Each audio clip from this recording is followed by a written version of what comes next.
All right. Well, joining us for more on the public safety minister's comments, what it tells us about the government's whole gun buyback strategy, not to mention the entire ban on so-called assault-style weapons. Very pleased to welcome to the program Tracey Wilson, VP of Public Relations with the Canadian Coalition for Firearm Rights, firearmrights.ca. Tracey, so great to have you with us here. Thanks, Rob. It's a pleasure to be here. I mean, there's so much to unpack here. I'm not sure where to start, but I mean, just in your initial impressions on what you saw and heard on that video, what stands out to you here? Well, I was just enjoying a lazy Sunday afternoon here at home. Nothing was really going on. We actually blew up our hot water tank on Friday. So, I was trying to deal with that. And I got a call from one of my staff, and he said an email just came in that somebody had called our answering service saying that their landlord, Gary, is launching the confiscation program on Tuesday. And I was like, your landlord, Gary, like, does he mean Gary Anandasangari, the Minister of Public Safety? So I said, okay, leave it with me. I'll call the person back. So I called them back, and sure enough, it was a gentleman who is a longtime tenant of the minister at one of his many rental properties. And he said that he had the minister over to discuss some issues with the building and, some ongoing problems.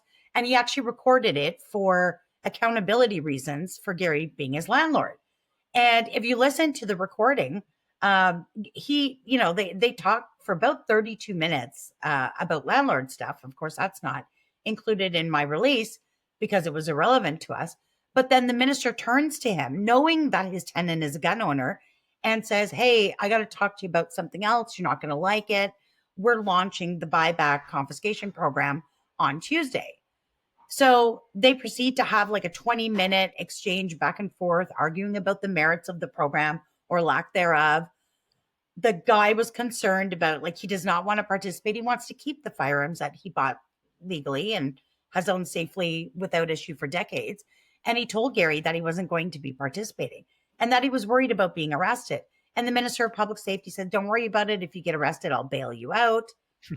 Like, it just went on and on. There was some bizarre conversation about the amount that his firearms are worth versus what the government is going to compensate you for, and that those numbers didn't line up. And Gary said, don't worry about that either. I will personally compensate you for what's missing, which is absolutely ridiculous. I mean, well, I don't know. I guess in one way it's kind of based, for Gary as a landlord. But on the other hand, you're the Minister of Public Safety. You cannot counsel someone to break the law. You cannot participate in paying people off, because they have some sort of connection to you, regardless of how distant. And then, of course, just the entire commentary on how he understands that nobody likes this program. It's not going to actually have any benefit for public safety. It's not supported by literally anybody other than Quebec, but they've decided to march forward with it. And of course, blow $750 million taxpayer dollars on this war with legal gun owners instead of focusing on crime. So it was just a lot to digest. I spoke to the gentleman a couple of times on Sunday to make sure that he was comfortable with me putting it out there. And I thought, like, it was such a bizarre exchange to listen to that I thought other Canadians may need to hear that. So, there I was with my unwashed hair recording this crazy video. And of course, it's been picked up by the media. It was the topic of conversation in question period today in the House of Commons. And the minister's like, well, I just kind of misspoke. I don't know. It's a mess. So I guess tomorrow morning we'll see if the minister's still going to go forward with launching this confiscation gun grab scheme, or if he's going to instead listen to his own advice and maybe focus on the flow of smuggled guns instead. Yeah. I mean, they've extended and postponed this a few times. So the fact that, at least in this recording, he's talking about a firm date or a starting point, is that new information then? Yeah. So he in the recording, he talked about that it will be launching tomorrow, but only in certain jurisdictions, because the problem for the last 5 years is nobody wants to do it. Nobody wants to wade into this. You're talking about law enforcement being pulled off of their duties, keeping the public safe or trying to, either solve or stop crime. Instead, they're going to be focused on going to the doors of licensed legal gun owners who've done nothing to warrant it and confiscating their guns. So the very few law enforcement agencies in the country have accepted this. It's been rejected wholly by almost everybody. However, there are a couple of jurisdictions that I know are money starved, and I think it's like dangling a carrot over their heads. So it's going to begin tomorrow with Cape Breton, an area in Nova Scotia, first up. And I guess Cape Breton gun owners have the unfortunate position of being first on the Yeah. minister's target, so to speak. So when he talks about firm dollar figures, like it seems like the government's going to, at least in what he says here, they're going to cap the amount they spend on this. So either that's going to leave some gun owners getting no compensation, or it's going to be very limited compensation for firearms below what they had promised before. What do we read into that? Yeah, well, it's funny because we were having this conversation recently with somebody else who had heard something similar. So this sort of confirms what we were afraid of. And yes, the minister confirmed that the program is capped at $742 million, which may seem like a really big number to people. But in actual fact, there's well over 500,000 guns out there that that they want to grab up from gun owners. So the projected costs for doing that properly and compensating people fairly and compensating everybody would be well into the billions of dollars. So what he's saying is it'll be a first come first serve type of program. So gun owners will be directed to a government website, a portal, where it will be completely reliant on gun owners self-reporting what they own that's been banned. Because of course, aside from the AR-15s that were previously restricted and therefore registered, the government actually has no idea where these guns are, who's got them. So they're going to open up a portal. You would go in and enter all your information, list all the firearms you've got that have been recently banned, and then hope and pray that you get a piece of that money pot before the well is dry. Of course, once the well is dry, nobody else gets any money, but the government's got your list of guns. So they're going to come and take them from you either way. So Yeah. it's actually quite sinister when you look at it that way. If they really truly wanted to treat gun owners fairly, first of all, they would scrap the program entirely. But if not, then at least treat everyone as equals. So it seems those areas whose jurisdictions, whose law enforcement has agreed to do this, will get first crack at that money pot. So it's just a terrible situation to be in for everybody. Well, just the whole process of determining what constitutes an assault style firearm as opposed to a legal semi automatic rifle. They've had a really hard time discerning between the two. I think it's really confusing for firearms owners what it means now. And I guess there's a question too, Tracey, right? Of what's it going to mean in the future? Is this list finalized now? Is this list going to change or grow in the years ahead? Do we even know? So the anti-gun lobby groups, Police Souvier and the Coalition for Gun Control, have been very clear that they do not feel that this is comprehensive. They at least want all semi-automatics, if not all firearms. So right now, the government's been sort of, piecing together. We've got 3 different gun bans. We've got 2 different amnesty dates. And of course, a string of other firearms that have been cobbled into the banned pot together with all this other stuff. It's almost impossible for the average Canadian to even understand or know what's going on. But I'll remind your audience that every single firearm that's been banned by the Liberal government since they started doing this in May of 2020 was previously deemed legal and appropriate for civilian sporting and hunting use by the RCMP technicians, the actual experts on these issues. So it's people in suits in Ottawa who are now calling the shots, and they are literally looking at pictures of guns and picking and choosing what looks scariest. And of course, being popular is one of the criteria. So as they ban guns, and we're like, okay, now we can't use all these guns. So you go out and buy something new, so you've still got at least something to hunt with or to shoot competition with. Now that one's become popular, they've added that to the ban list as well. Just right up until a couple of weeks ago, where they added a couple of new bolt action rifles to it. So yeah, there's no rhyme or reason to it. And I don't believe for a minute that it's going to stop here.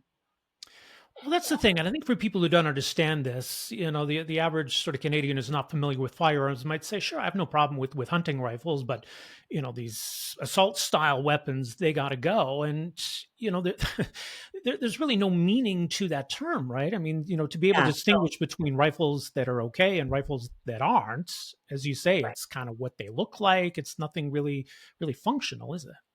No, and the criteria for an assault weapon, of course, would be the opportunity to have select fire, which is full auto. Those have been Yeah, banned in Canada since 1978. Nobody's asking to bring that back. What we're right. talking about here are semi-automatic rifles. They're limited to a maximum of 5 shells per gun, 5 cartridges, and of course, it's one trigger pull per bullet. So this is not a spray and pray. It's, movies and Hollywood and video games sort of conjure up these images, but it's not that type of situation. So it's funny because some semi-autos that take 5 rounds are banned and some are not. I don't know a military in the world that would use these firearms. They've banned everything right down to bolt action rifles to little 22s, which my children literally shoot. It's barely above a pellet gun. These are not weapons of war. It's just a ridiculous notion. And it's a complete slap in the face to licensed gun owners who've complied and obeyed all the rules and regulations revolving around gun ownership, no matter how ridiculous they are. And it breaks that social contract between gun owners and their government and gun owners and law enforcement. Because no matter how much of a good gun owner you've been for the last, however many decades, it doesn't matter. They're going to come and take them anyways. So it's walking a dangerous line because once you push people into criminalizing them, it's hard to say where that's going to go from here. It's nothing I ever wanted to see in this country. So it's devastating. I mean, we've had Ontario say, don't look to us to help you do this. Alberta said that, they made that clear some time ago that we're not going to help you salvage this buyback program. So in areas of the country where, provincial governments are saying, don't look to us for help on this, what does it mean for implementing this program in other parts of the country? Well, you're right. Recently, the OPP, the Ontario Provincial Police, said they'd want nothing to do with it, which is great and expected. I know Doug Ford's not supportive of it. However, he doesn't really stick his neck out for gun owners very much. In contrast, you've got provinces like Alberta and Saskatchewan who have actually gone a step further and implemented their own Firearms Act, which acts as a roadblock to the confiscations. So, for example, in Alberta, if you want, if you're a law enforcement agency or any other kind of agency in Alberta and you want to participate and get paid by the government to go confiscate firearms from licensed gun owners, you're going to need a special license that only the Alberta government can provide to you. And of course, you can well imagine how many licenses they're going to provide, which is a big fat zero. So that's kind of the idea is it is illegal to confiscate firearms in Alberta without a license, and that license is not available to anyone. So these are measures I don't know how long they'll hold for, but it's a great message to the federal government to say that look, we don't support this stuff and we don't want it here. At the same time, in that leaked audio that was put out, the Minister of Public Safety blamed this entire program, knowing and saying that it's not going to improve public safety, and he actually doesn't support it. And if it was up to him, he would have done something entirely different, like focus on smuggled guns and criminals. I know, Yeah. call me crazy for suggesting it. But he blames the entire thing on Quebec that they need to go through with it because they have voters and constituents and members of parliament from Quebec who support it. And I think we all know exactly who that is. So what a terrible divisive thing to say, even if it's true, because that's not going to quell some of that Western alienation or, the Yeah. separatist sentiment that we're getting out of the West when they're like, yeah, we don't really believe in this gun ban, but we're going to do it anyways because it's going to make Quebec happy. Like, talk about throwing gas on an already smoldering fire. So, yeah, just a complete mess on the minister's part, and he is not worthy of that job. And it's time to get somebody new in there. Well, and in a way, maybe he's inadvertently done this debate a service by sort of exposing some of the politics of all of this. And, Mhm. I don't know. I don't know if he's going to get demoted now or punished for sort of inadvertently admitting some of these truths, or if, we saw him in question period on Monday trying to play cleanup on this mess. What do you expect to come of this? Well, I mean, the fact that he admitted that it's, the program is not going to work for public safety, that they're just trying to get it done and over with because it's been looming for so long. It's a bit of an embarrassment, right? I mean, how many Yeah. times can you re-announce the same gun ban over and over and over again? Of course, every December 6th, they're threatened by the anti-gun lobby groups that they won't be invited to their memorial occasions if they don't do this. Trudeau fell victim to that multiple times. So I don't know. I guess they're between a rock and a hard place. We had suggested as sort of some side of kind of middle ground. I had actually we wrote a white paper on grandfathering, which I know is not really popular with gun owners, but with a confiscation program looming literally tomorrow, it looked like an opportunity for the Liberals to save a little face, and actually just wash their hands of it. And that would be very similar to what they've done with every other gun ban, is Right. let gun owners keep them and use them. You could bequeath them to your heirs upon your death. Use them in the manner that you used them before, but no more new ones would come on the market. And I know gun owners look at that as sort of capitulating. I looked at it as a temporary stopgap measure that would kind of, let the government save face, free the taxpayers of this burden of having to spend, upwards of $1 billion on this program, and let gun owners keep the property that they owned. However, it's been wholly rejected by the Liberal government in favor of these confiscations. So I think, I think, they've just committed to it. They're receiving a lot of pressure from their Quebec caucus, and I guess we'll see how it rolls out tomorrow. Mhm. Well, and I think that's why Canadians should be outraged by this, because here you got the minister essentially conceding this is regional politics or internal Liberal Party politics, but it comes with a massive price tag and no Yes. apparent upside when it comes to public safety. Like this is a bad deal for Canadians. Yeah, and it's going to cause, like I said, a lot of resentment. I mean, not to mention, I was thinking about this the other day. How is that image going to look for the Liberal government when they talk about reconciliation with Indigenous communities? They're going to have to send the RCMP onto reserves to Yeah. collect the banned firearms from Indigenous peoples. Like, this is a mess. And for what? To appease a couple of special interest groups and MPs from Quebec. It's, it's, there's a number of reasons why they shouldn't do it, and very few reasons why they should. And to see the minister stand up in question period today and defend it was just, it was, well, he defended it. Then they had Sean Fraser step in for him. Then Ruby Sahota stepped in. And of course, eventually Natalie Provost, right? They trotted Yeah. out the victim card on that one. So, yeah, I don't know what's in store for Canadian gun owners, but we promised them we'd fight it all the way. We are also, we applied for leave to the Supreme Court for our court challenge. It's been ongoing since the beginning of this. We won't give up on that either. We're, almost $2.5 million into this battle. So, we'll see if the Supreme Court's willing to hear the case, and hopefully they are. And maybe there's some way we can stop this. But yeah, so far it looks bleak for Canadian gun owners, really. We'll see what comes of all of that. Much more is mentioned, firearmrights.ca. Tracey, really appreciate the overview and the insight on this. Thanks so much for joining us here. Thanks for the opportunity, Rob. Have a great day. Hey, folks, thanks for watching and listening. You can find us at robbreakenridge.ca. Also, make sure you hit that subscribe button below and stay connected with The Rob Breakenridge Show.